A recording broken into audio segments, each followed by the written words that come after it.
Nakapasok na sa bahay ang tunay na bebang. Bebang! Tulungan mo ako! Nasa taas ako ng bahay niyo! Ano? Hindi kita madinig! Dinala ako dito ni Peking Bebang sa rooftop niyo! Ayaw niya akong patakasin! Si Iska! Nasa taas ng bahay! Kailangan ko siyang puntahan! Hala! Sarado yung pinto! Pasaway talaga ang bebang na yan. Kailangan niya nang mawala sa mundo. Lagot! Nasugod na si Kukawa! Baka anong gawin niya kay Bebang? Kukawa! Buksan mo tong pinta! Kukawa! Anong kailangan mo rito, bebang? Umalis ka na. Hindi ka na kailangan dito ni Nanay Sitang. Hoy, Peking Bebang! Ikaw yung umalis! Ako yung tunay na anak ni Nanay! Hindi na ngayon, dahil ako na ang mahal ni Nanay Sitang.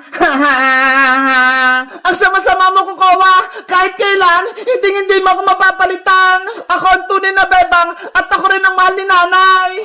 Hindi malalaman ni Aling Sitang na ako si Kokowa dahil ginagaya kita, parehas tayo ng muka. Alam ni Nanay kung sinong tunay na Bebang dahil hawak ko si Big Bird at ikaw, wala kang hawak! Kung ganon, aagawin ko sa'yo si Big Bird, akin na siya. Kukawa! Wag! Lahat ng sayo kukunin ko, bebang. Ang bahay nyo, si Nanay Sitang, pati si Big Bird.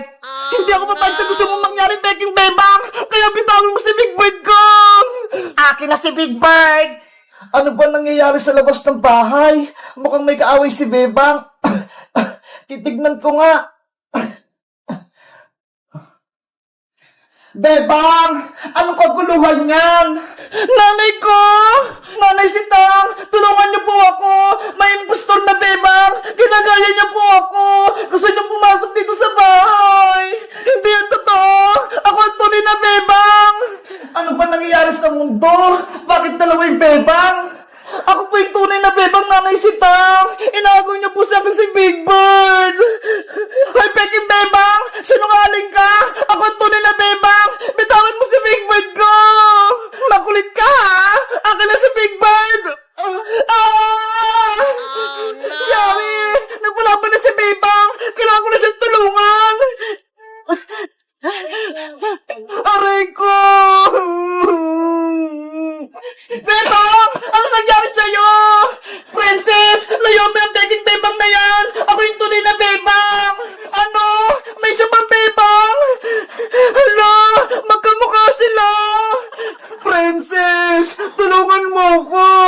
Ako yung tunay na Bebang! Huwag kang maniwala sa kanya, Princess! Halika rito! Sumama ka sa akin sa loob! Masamang Bebang yan! Nanirito na ako! Hindi ko alam kung sino yung paniniwalaan ko!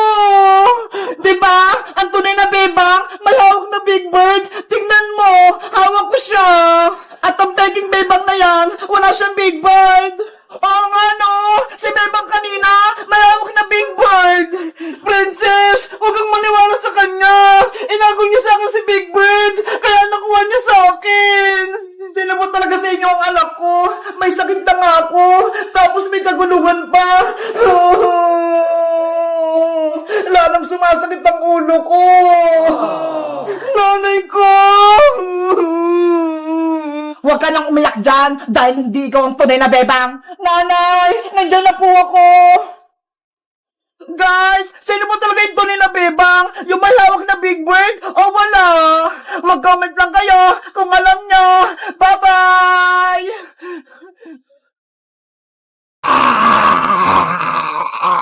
Iska! Zombie Princess! Nawawala pa rin! Gusto niya lumabas! Kaya dapat, hindi makalabas si Zombie Princess, Bebang! Makagatin tayo! Kaya nga baka tayo pa maging zombie! Wait lang! Higpit ako lang yung tali ng gate!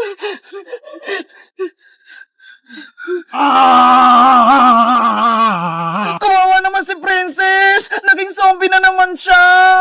Eh kasi naman, sobrang tako niya Sinabi na nga sa kanya huwag niya kainin yung sinumpang prutas. Kinain niya pa din. Paano kaya natin siya mapapagaling, Bebang? Ewan ko, ang mahalaga, hindi siya makatakas para hindi siya makapagkalat ng virus ng zombie.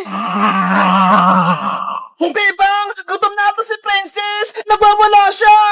Bigyan natin siya iska ng gulay para kainin niya. Ate Princess, carrots, kunin mo.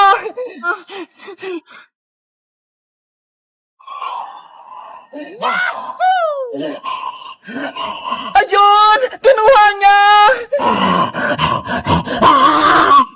Naku! Ayaw niya kainin yung gulay! Nagwawala na si Zombie Princess! Gutom na siguro! Kailangan natin pakainin si Zombie Princess, Bebang! Para hindi siya gutom! Ay, wait! May naisip ako!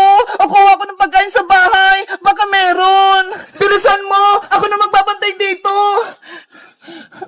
Bantay mo siyang Megis ka! Huwag mong patakasin si Princess! Akong bahala! Babantay ako tong gate! Princess! Etong gulay mo na yung kainin mo!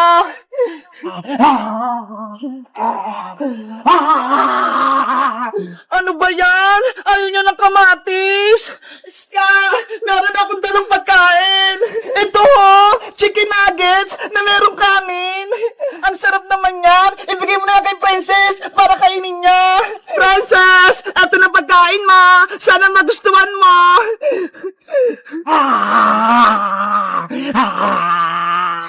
Huwag yung kamay ko, Princess! Mag-ingat ka, Bebang! Baka gatin ni Sobrang Princess yung kamay mo! Atong nagis lang yung kunin mo! Ay, ta!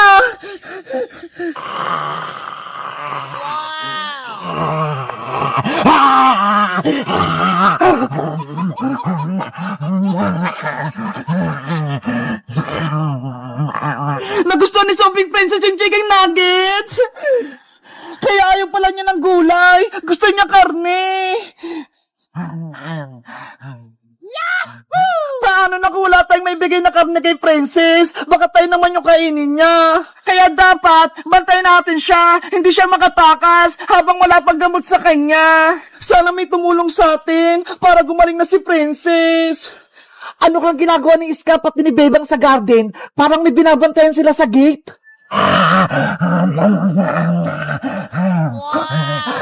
Tara, Iska! Umuwi muna tayo habang kumakain pa si Princess. Hindi naman niya tatakas eh. Okay, magpahinga muna tayo. Princess, diyan ka lang muna ah. Babalik din kami. Ayun, umalis na si Bebang pati si Iska. Pumunta nga ako sa garden para malaman ko kung anong binabantayan nila. Ano kayang nasa loob?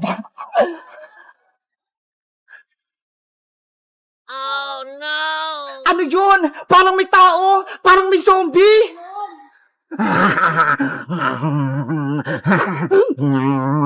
Si Princess yun ah. Ano kaya nangyari sa kanya? Guys, sa tingin nyo, papasok ba ako sa loob para makuhin ko si Princess? Mag-comment lang kayo para sa part 3. Bye-bye!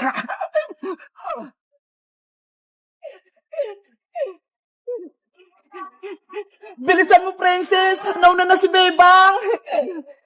Antayin niya ako. Princess, Iska, maglaro tayo. Chinese garter, o kaya 10-20. Sige, gusto ko yan. Kaso, wala naman akong goma eh. Si Princess, marami siyang goma. Bumili siya kanina. Wait lang, kukunin ko sa bag ko. Ito ho! Ay, ang dami nga! Tara sa bahay, doon tayo maglaro! Let's go! Princess, ikaw na yung unang tumalon dahil sa yung gama, kami na ni-scam na yung taya. Tasa mo tumalon, Princess, ha? Para hindi ka mataya agad. Okay! Game na number 1. Ang dali naman yan. Number 2 na. Basic lang yan sa akin. Wow! Panis! Number 3 na. Mataas na to, Princess. Kaya-kaya ko yan. Yes! Wow! Ang galing ni Princess! Eto, number 4. Hindi mo na to kakayanin, Princess. Mataas na talaga to. tignan niyo ako. Malakas ako tumalon. Wala, princess. Isa pa, practice lang yun eh. Madaya ka naman, walang practice. Hayaan mo na siya, Iska. Pagbigyan na lang natin ulit si princess. Sige na nga. Isa pa ha, sigurado malalagpasan ko na yan. Ready, get set, go! Si princess nag-tumbling, hindi niya naman kaya. Ano ba yan? Hindi ko naabot. Ate Frances, may nagpapabigay sa nito. Wow! Ano yan? Ito po, biskuit at saka flour. Ay, biskuit, tsaka flour. Ang bango naman. Sino yung nagbigay? Ayaw po magpakilala eh. Ay, ganon. Sige, salamat. O, ito, sa'yo na tong isang biskuit. Hello, princess. May mangliligaw ka na? Siguro, may taong may crush sa'yo. Uy, wala, no. Sino kaya yung nagbigay? Baka si Boyong yun. Hindi Tara na nga. Kainin lang natin tong biskuit. Niloloko niyo pa ako eh. Sana all, may nagbibigay ng biskuit tsaka bulaklak. Ang sarap! Ang tamis! Wow! Sana may magbigay din sa akin ng biskuit tsaka bulaklak. Ako din, parang kay princess. Nainggit naman kayo. Ginagawa? Ay, si Boyong yun sumisilip. Nasaan? Ayun may hawak pa siyang laruan. Nagustuhan kaya ni Princess yung bulaklak tsaka biskwit? Sabi na nga, Princess, si Boyong nagbigay sa inyong biskwit tsaka bulaklak. Siguro, may crush siya sa'yo. Naku, hindi yan. Lapitan ko nga sila. Ayan na siya. Papalapit na. Princess, may ibibigay ako sa'yo. Ano yun, Bayang? Ito, regalo ko sa'yo. Sana magustuhan mo. Sana all talaga. Binibigyan ng manika. Ay! Hoy, tigilan nyo nga ako. Iska, Bebang. Eto, Princess, abutin mo na. Ayaw mo ba? Kunin mo na yung regalo ni Boyong. Bilis, baka bawiin pa niya. Ayoko. Nahiya po si Princess. Kunin mo na. Baka bawiin pa yan ni Boyong. Akin na nga.